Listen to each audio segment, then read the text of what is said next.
시청자 여러분 반갑습니다. 10월 24일 손상TV의 굿샷 방송을 시작하겠습니다.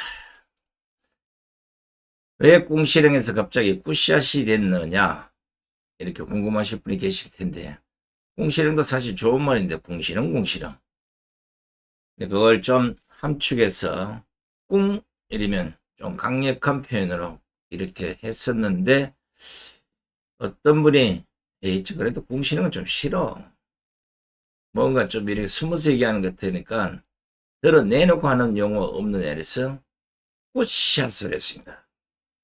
잘 쳤다 이겁니다.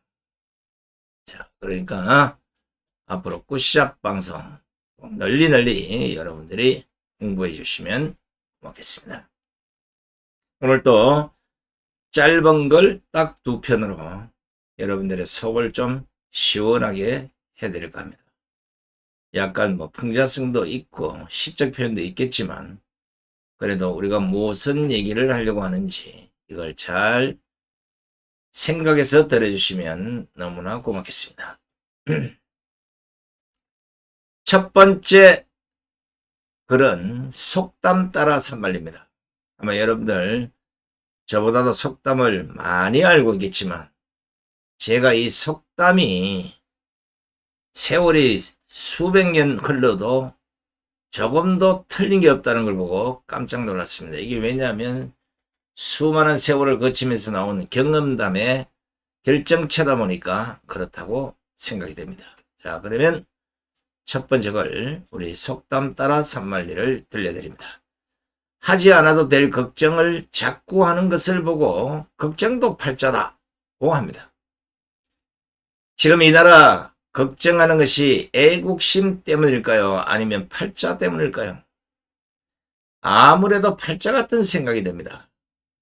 나라 걱정 안 하고 사는 사람이 절반이 넘지 않습니까? 매우 기본적이거나 쉬운 것도 모르는 상황을 의미할 때 낯 놓고 기억자도 모른다는 말을 합니다.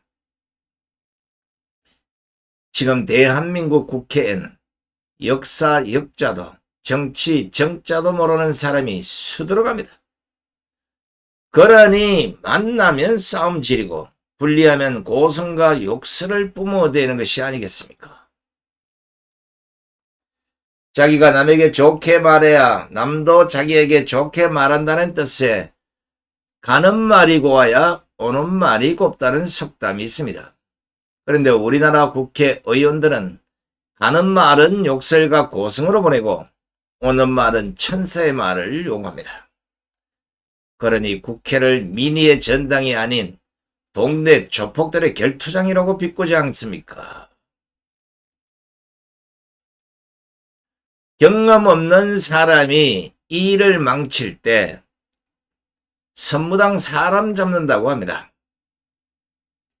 진짜 나라건 정당이건 경험 없는 자들이 대한민국 다 망치니 국민들 다 잡게 생겼습니다. 그래도 저거들 잘난 맛에 뭐가 뭔지도 모르면서 어깨에 힘주고 사는 게 아니겠습니까? 영국 속담에는 바보를 칭찬해보라, 그러면 훌륭하게 쓸 수 있다는 말이 있습니다. 즉 칭찬을 받을 사람은 하나같이 바보처럼 행동한다는 것인데, 영국은 몰라도 대한민국 정치권에는 바보는 많은데 칭찬해줄 바보는 한 명도 없는 것 같습니다. 경멸은 머릿속에서 나오지만 정오는 마음속에서 나온다고 합니다. 그래서인가 문재인, 이재명, 조국과 주사파 종북 좌파들을 보면 경멸과 정오보다 살기가 먼저 나옵니다.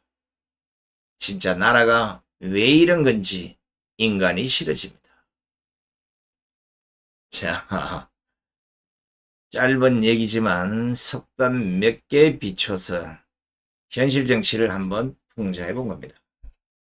아마 절대적으로 여러분들도 공감한다고 보고, 앞으로 여러분들도 많은 속담에 현실을 한번 대입해 보면 재밌는 글들이 될 수 있을 겁니다.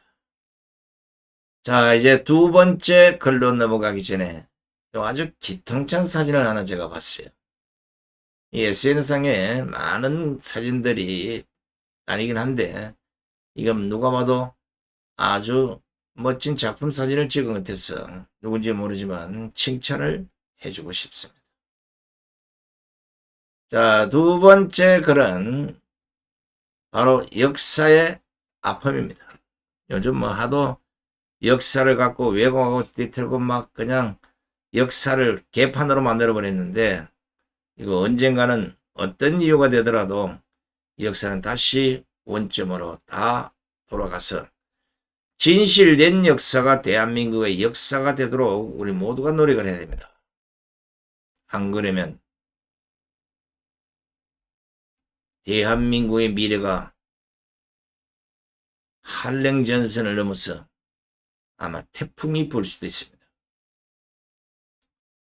역사를 잊은 민족에게는 미래가 없다고 하지만 우리나라는 잊은 민족이 아니라 왜곡하고 뒤틀어놓은 역사 때문에 지금 큰 문제가 되리라 생각합니다.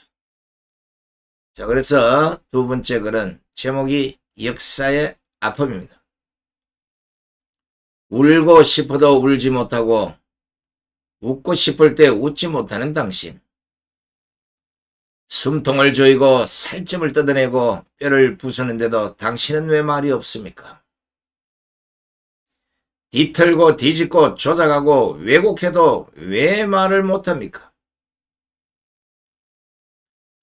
한순간에 역적이 되고 폭군이 되고 미친 자가 됐는데 왜 말을 안 하냐고요?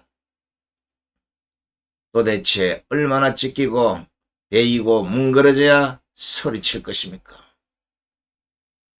당신을 바라보는 이 마음이 벌건 인두로 심장을 지지는 듯한 아픔인데 당신은 그 아픔조차도 온전히 받아들이고만 있는 겁니까? 더러운 걸레가 주방의 행주 자리를 깨차고 거짓과 엉터리가 짬뽕이 돼 진실의 곳간을 깨차듯 하는데 왜 바라만 보고 있습니까? 천둥처럼 호통치고 태풍처럼 쓸어버리십시오. 당신은 바로 자랑스러운 대한민국의 역사입니다. 누구도 당신을 아프게 할 자격이 없습니다. 맞지 않습니까?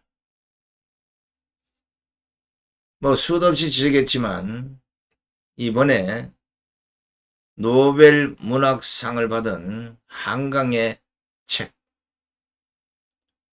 참 뼈아픈 역사입니다마는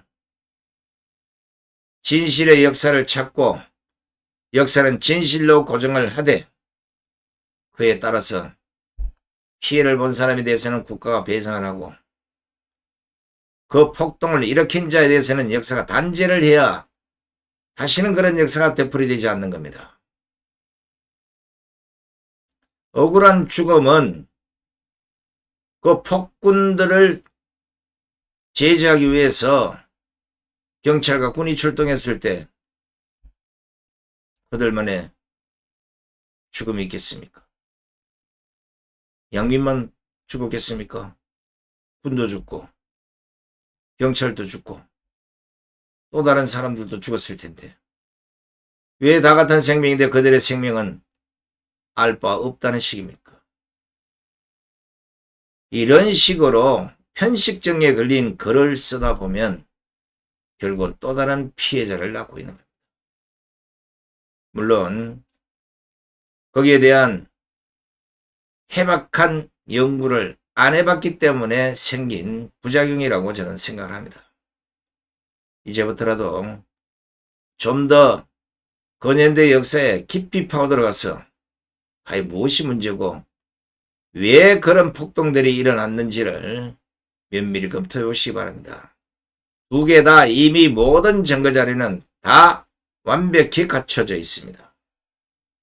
그러니까 괜히 무슨 특정 상을 하나 받겠다고 역사를 뒤집고 자기들에게 유리하게 사용할 수 있겠다 해서 뒤집고 이래서 뒤집고 저래서 뒤집고 이래서 왜곡하고 저래서 왜곡하면 결국은 그 역사는 근래 조각밖에 안 되겠습니까? 나라가 거들라고 역사가 근래가 된 이후에 지 혼자 노벨상을 타고 지 혼자 뭘 상금 타면 뭐 하겠냐고. 제발 대한민국 역사도 웃을 수 있도록 각별히 노력해 주시면 고맙겠습니다.